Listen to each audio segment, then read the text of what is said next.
CHU de Yopougon. C'est ici qu'est logé le centre Vivre Debout, un service de réadaptation des personnes handicapées physiques, victimes de paralysie ou tout simplement amputées d'un membre. Le docteur Aboudraman Koulibaly, lui-même personne handicapée, en est le premier responsable.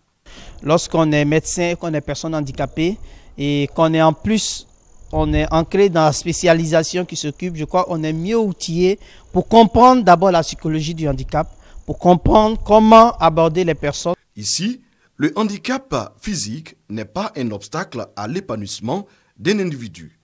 Au centre d'appareillage Vivre Debout, l'autonomie des personnes handicapées reste la base de leur insertion sociale. Les orthèses, c'est tout ce que vous voyez là qui, comme vous voyez, c'est des appareils qui viennent soutenir une partie du corps qui a des défaillances. À côté des orthèses, nous avons les prothèses. Les prothèses, c'est tout ce qui vient remplacer une partie du corps qui n'existe plus. Là, ça veut dire que la personne a subi une amputation, il faut lui fabriquer une jambe entièrement. Il arrive à se déplacer sans problème avec ces appareils et arrive à être vraiment autonome et vaquer à leurs occupations. Ces prothèses-là se présentent avec différents types de qualités. Ça, c'est un genou normal simple. Et là, nous avons un genou hydraulique qui répond à la pression et à la situation de la personne. Nous avons là des mains pour les amputations des mains. Plus de 500 000 patients reçus depuis la mise en place de ce centre en 2000. Cette population ne fait que s'accroître d'année en année vu les facteurs occasionnant le handicap. Je vais parler par exemple des accidents de la route qui sont devenus beaucoup plus fréquents, le diabète qui est un pourvoyeur de handicap avec les nombreuses amputations que cela occasionne. Nous avons l'hypertension aussi. 15 ans après sa création, le centre Vivre Debout a plus que jamais besoin d'équipements et de subventions pour faire face au nombre de plus en plus croissant de patients.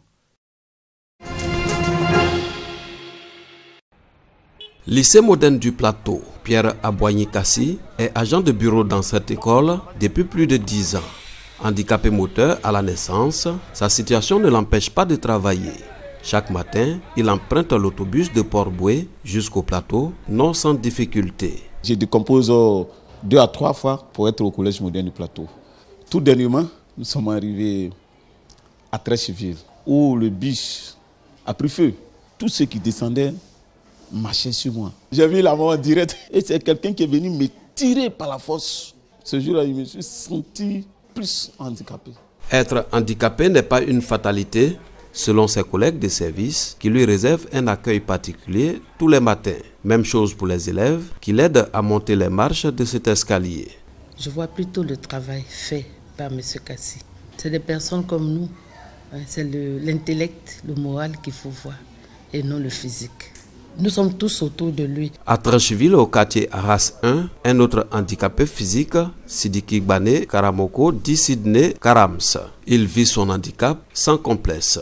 On ne doit pas dire parce qu'on est handicapé, on doit baisser les bras. J'imitais le président Houphouët-Boigny à la télévision, je faisais des sketchs, je me suis reconverti un peu dans la littérature. En 2006, l'État de Côte d'Ivoire a procédé à l'insertion de 301 personnes handicapées dans les administrations et services publics.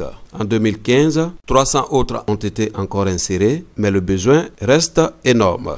À l'occasion de la Journée internationale des personnes handicapées, leurs attentes sont grandes pour leur épanouissement.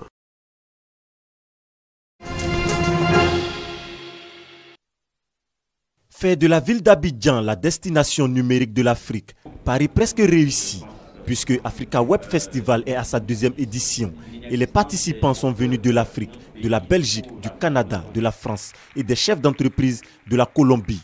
Beaucoup de jeunes à ce rendez-vous. La présence de la radiodiffusion télévision ivoirienne RTI, marquée par un plateau avec l'animatrice de l'émission C'est Midi.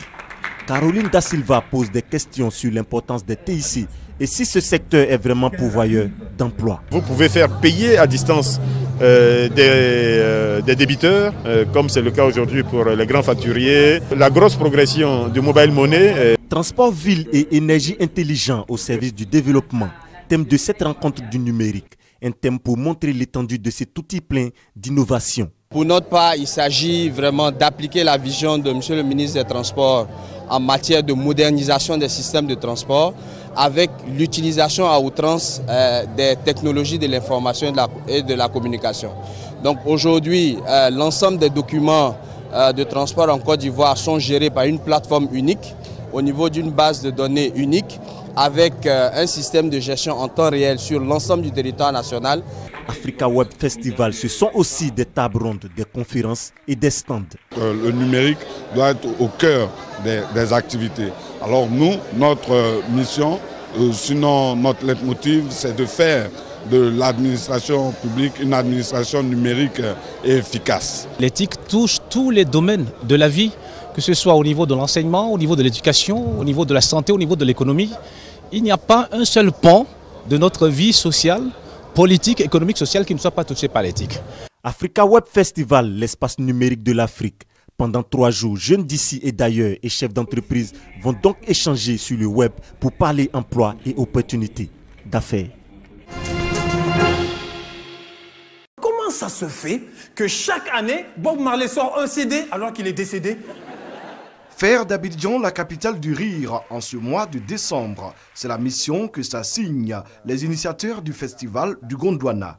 Pour l'humoriste Mahaman, l'idée de ce festival est née de la volonté d'allier humour, qualité artistique, joie et réflexion sur l'art. Le palais de la culture de Treichville sera pour la circonstance le village du Gondwana. Des humoristes vont venir du Gabon, du Congo, du Rwanda, du Burkina, du Cameroun pour venir à Abidjan et c'est la première édition. Et tout ce que je dois dire aux Abidjanais qui nous regardent, c'est faut venir. Sinon, si tu ne viens pas, c'est que tu as raté. Le ministre de la Culture et de la Francophonie, Maurice Kwaku-Bandaman, a aussi échangé avec les organisateurs des 3e trophées francophones du cinéma à Abidjan. L'événement, qui se tient depuis le 23 novembre, a été marqué par des projections de films dans les communes de Treichville et d'Abobo. La remise des trophées aux lauréats de ce festival est prévue pour le 5 décembre prochain. Nous avons Michel Drucker qui arrive, nous avons l'actrice comédienne française Julie Gaillet qui va présider cette soirée avec le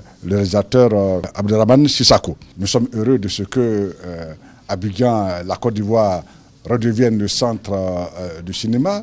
Cet engouement n'est pas sans influence sur l'évolution de notre cinéma. 21 longs métrages, 5 documentaires et 5 courts-métrages sont en compétition. Le ministre de la Culture et de la Francophonie a promis son soutien aux initiateurs de ces différents festivals à Abidjan dans le mois de décembre. Oscar Pistorius, condamné pour meurtre, la Cour suprême d'appel a souligné les intentions criminelles de l'accusé. La condamnation et la peine de l'accusé en première instance sont annulées et remplacées par ceci. Coupable de meurtre, l'accusé ayant eu des intentions criminelles prenant la forme d'un dolus eventualis. Et l'affaire est renvoyée devant le tribunal de première instance afin qu'une nouvelle peine soit décidée à la lumière des commentaires faits dans ce jugement. Actuellement assigné à résidence, l'ancien champion paralympique devrait savoir début 2016 s'il retourne derrière les barreaux.